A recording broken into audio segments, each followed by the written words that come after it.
back to Virtual Shakeup 3.0. This is our last session of our 2-day event. But with that said, I'm incredibly excited to invite Sarah Donville, who is the CRO of America's Test Kitchen, to join us. We have a fascinating story to tell. Sarah, you want to tell us a little bit about ATK and your role and your background? Yeah, I would be delighted to. Thank you so much, Heather, and to everybody listening in. So my name is Sarah Donville. I am the Chief Revenue Officer at America's Test Kitchen. And America's Test Kitchen, you know, the mission really is to educate, to really enhance confidence and creativity in the kitchen. And my role as the CRO is really twofold. First of all, you know, I run the sales and distribution for all our book program. We publish about 14 books a year. And on the flip side of it, I also am responsible for new business and sponsorships and partnerships. We don't accept advertising. You know, we're very much a consumer-focused business. And because of that, you know, there's a million different recipes on the website. You can get any of them for free. But ATK is really the trusted resource in the kitchen. We're the people that we spend, every recipe is 50, 60, 70 times over. It's tested in the kitchen and then goes out to 63,000 people to test at their own home. So it's really foolproof. And that whole education is something that, you know, we're really proud of. And the quality of the content is paramount always. Absolutely, 100%. We actually, I did an event about 8 months ago, and one of my gifts to the attendees was a 12-month subscription to America's Test Kitchen. Oh, so they were so excited.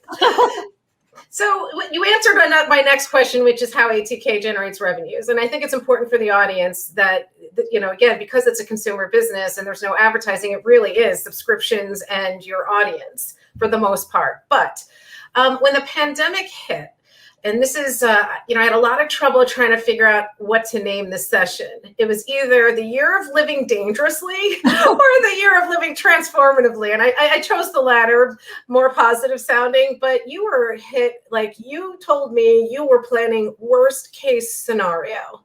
You want to talk more about that and then how that materialized, and especially on the book side first?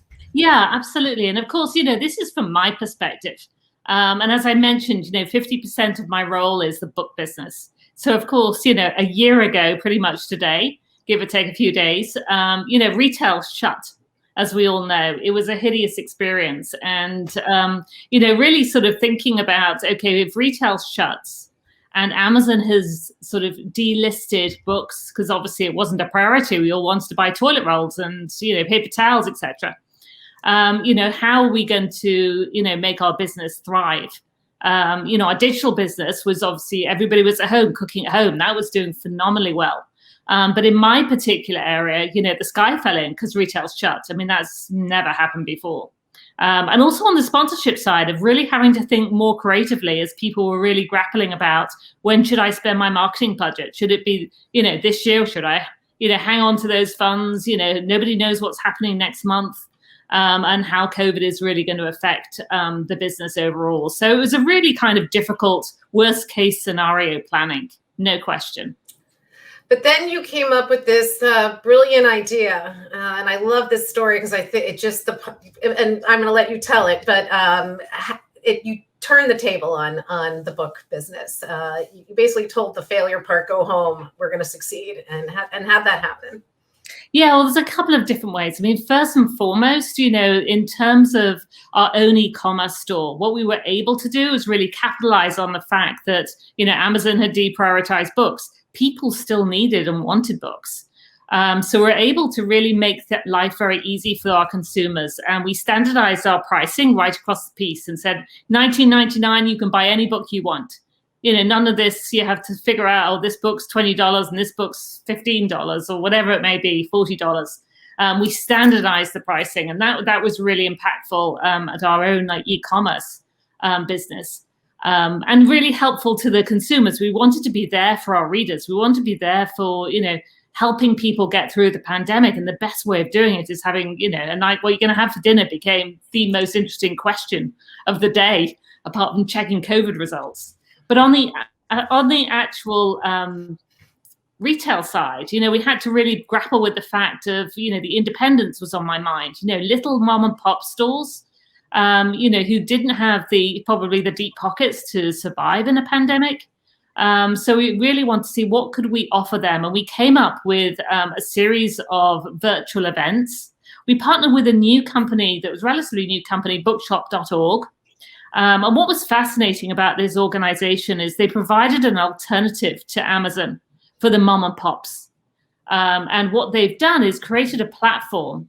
And we were the first people that were able to do virtual events on the bookshop.org. So, we're very fortunate at ATK to have, 14 talented people, who are on television, whether it's, Julia Collin Davison, Bridget Lancaster, Jack Bishop. We were able to tap into those resources, film them from their own homes, and broadcast it to through bookshop.org and have a cooking demonstration about surrounding a particular title.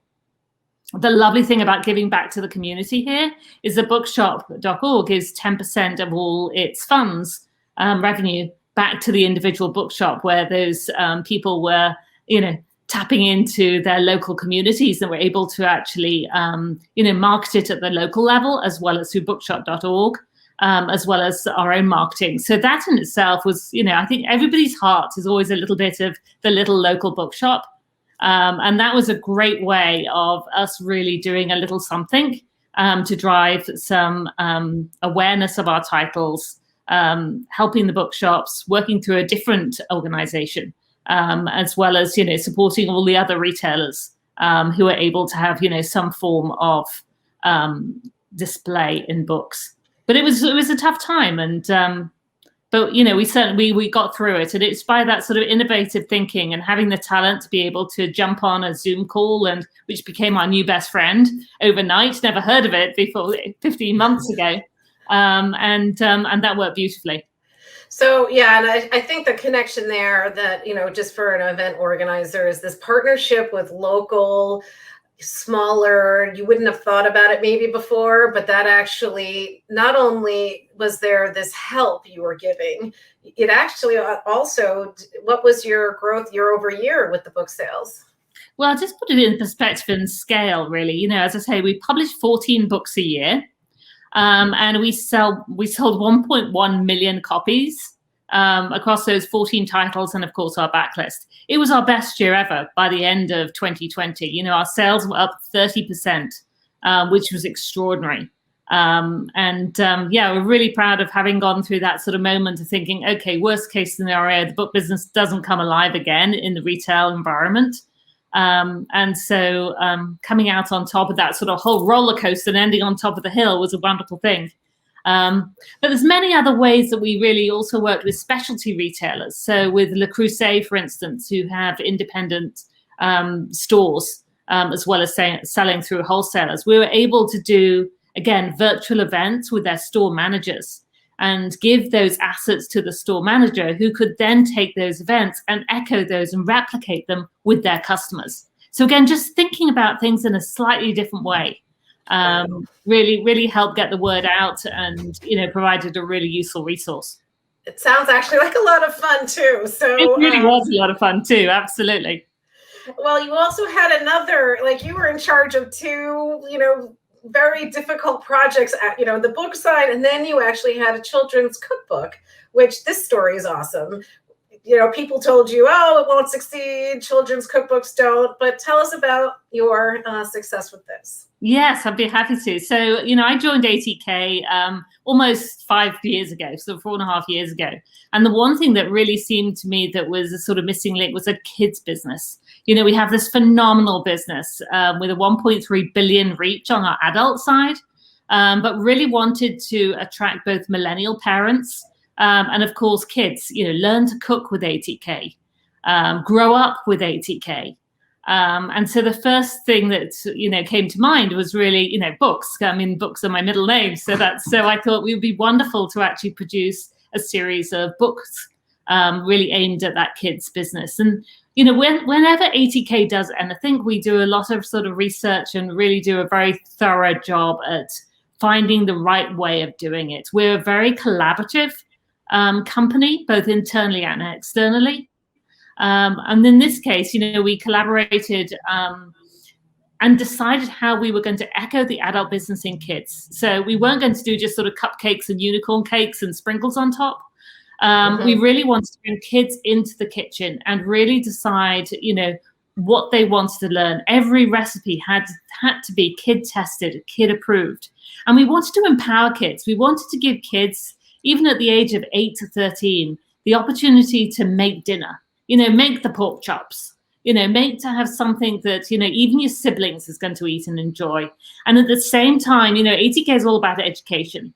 So at the same time of actually making a fabulous dish, we wanted to bring in the STEM principles, the science and technology, the engineering and maths, to really add value, and making sure, because kids really love cooking, not only to eat it, but it's like a science experiment that you can eat at the end of the day.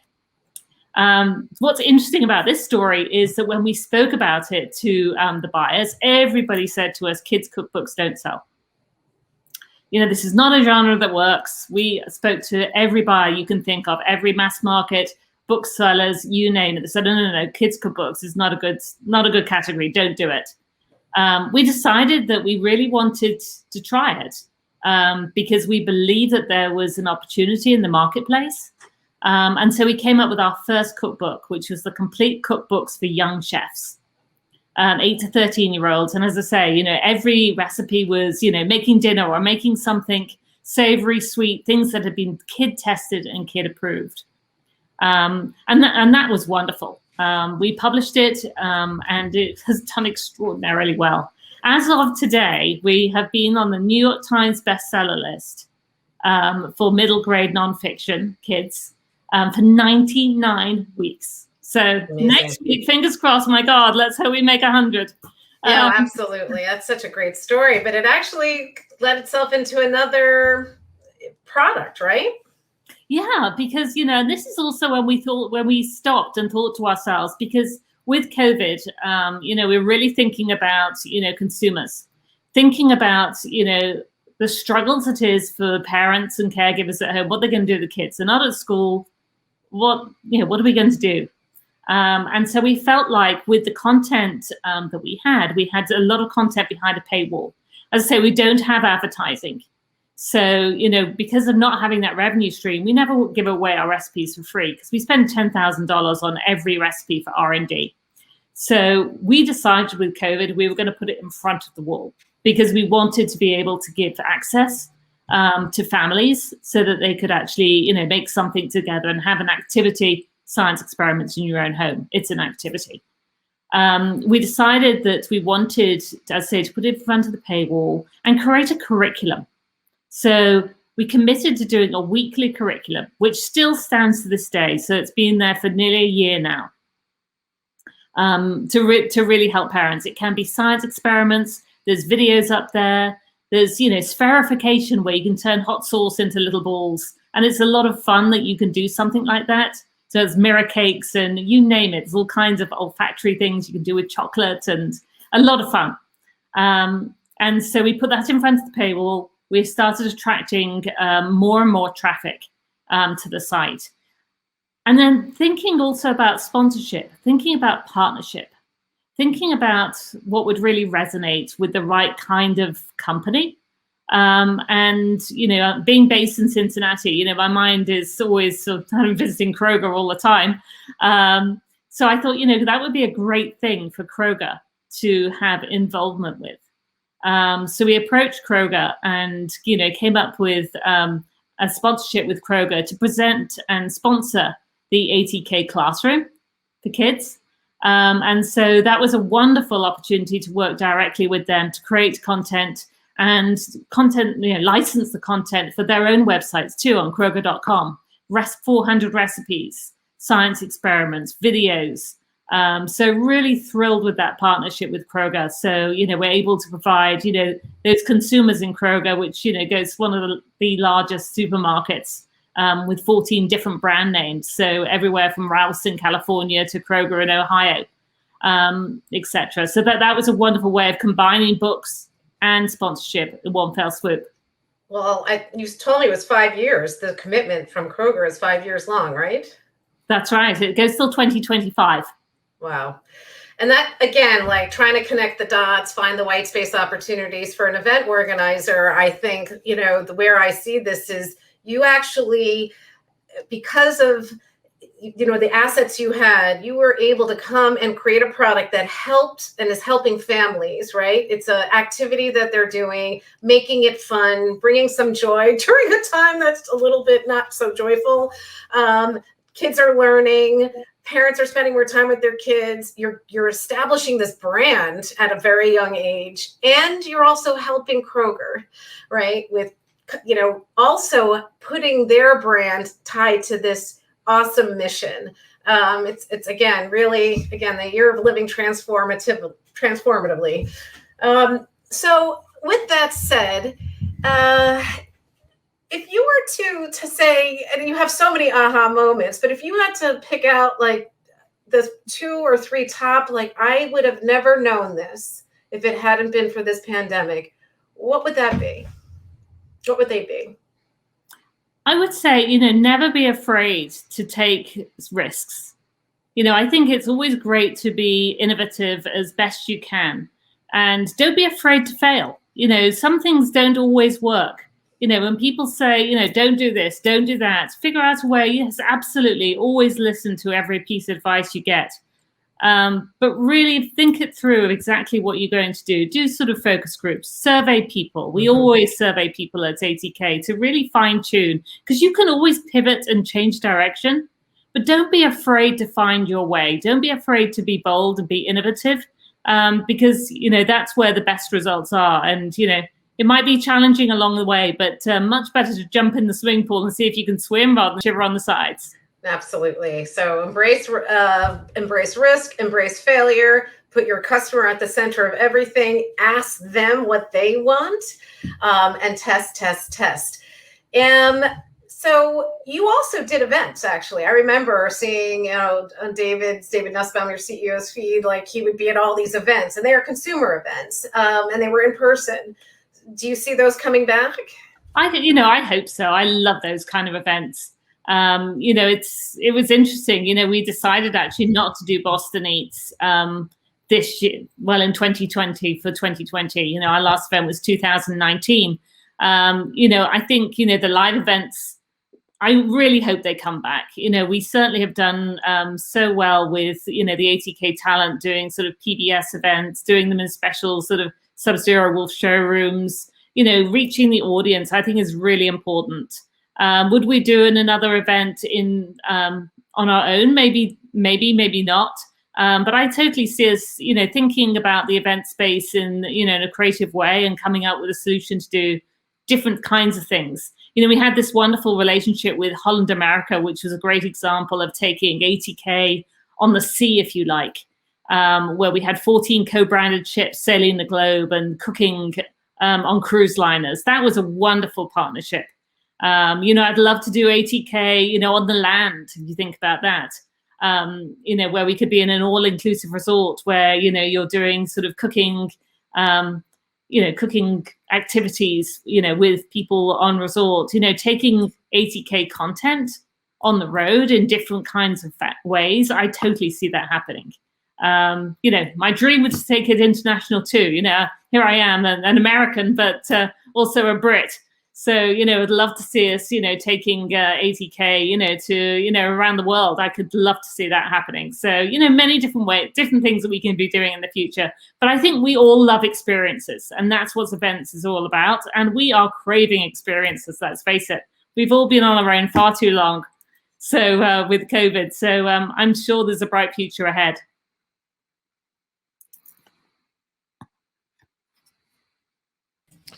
Heather, you're muted again. Sorry, someone keeps muting me. Maybe it is me. So what I was going to say is with food and cooking, with the smells and the taste and everything like that, obviously getting that back into the picture lends itself to the experience. So hi, Ralph, and thanks for letting me know I was on mute again. That's all right. I was enjoying watching you. I thought you might have been cooking there or something. It's like, it's great. We've had some responses to the poll, so let's just have a quick look. So the question was, have you been able to identify new market opportunities due to the pandemic? And just like you, Sarah, it looks like the answer is overwhelmingly yes, with a little bit of still figuring it out. I guess the question, I was fascinated by some of the new demographics, and you answered a little bit right at the end there about international markets. Without giving everything away, do you have any more exciting kind of new communities or new sectors that you're looking at? I think, to be honest, Ralph, at this moment, 80K Kids is in its infancy. That's a business that's, really only started in 2018. And, the opportunities for 80K Kids with television and programming video. We're just about to launch our new YouTube channel for kids in June. We're doing 100 videos this year. We're launching 3 new titles. We've got another book for the Young Chef series, so Taking from the Complete, with a DIY scientist book coming up. So there's many things that I think we're really focused in on the 80K Kids brand, because I can see that being, arguably as big as the adult brand. So I think that's where our focus is probably. We're always looking at growth and, new opportunities. But I think kids is an incredible opportunity. And in fact, on the Today Show this weekend, there'll be a whole section on 80K and how we developed recipes over the pandemic, and a special focus on kids too. So watch out for that. Yeah, I mean, it's a fantastic era. I know my kids were really into, creating menus and cooking and then serving it to you. And that age group, it seems to be really popular, both boys and girls. And maybe as a fellow Brit, you might, maybe you're going to do the American version of the Bake Off. I don't know if there already is one, but that's a huge show here in the UK. What has some of the talent been saying there? Because you talked about not just the people who are normally on TV, but also bookshop.org, giving back to the community. What's the feedback been from them? Well, I think bookshop.org is fabulous. I mean, I have to say, I think it's having something where it gives an alternative for bookshops to, drive revenue. I think that's a marvelous thing. Having said that, I love Amazon. Let's face it, I love Amazon.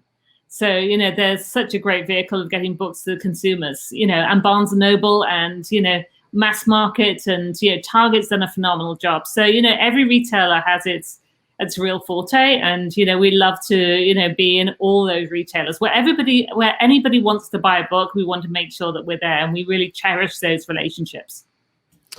I was going to ask you about generating new revenue as well. Did you start by thinking about the brand? You mentioned things like Net Promoter Score within your surveys. How do you identify where to look? Because you're obviously so well known and so large that you can kind of go to people like the supermarket that you mentioned. But what are some of the tricks and tips that you would give people about thinking about generating new revenue? I think the first thing that's always on my mind is, we're always looking for it's not any dollar, it's the right dollar. And, really thinking about long-term partnerships and making sure that fit is really in line with your mission for your company. As far as 80K is concerned, we're the trusted resource in the kitchen.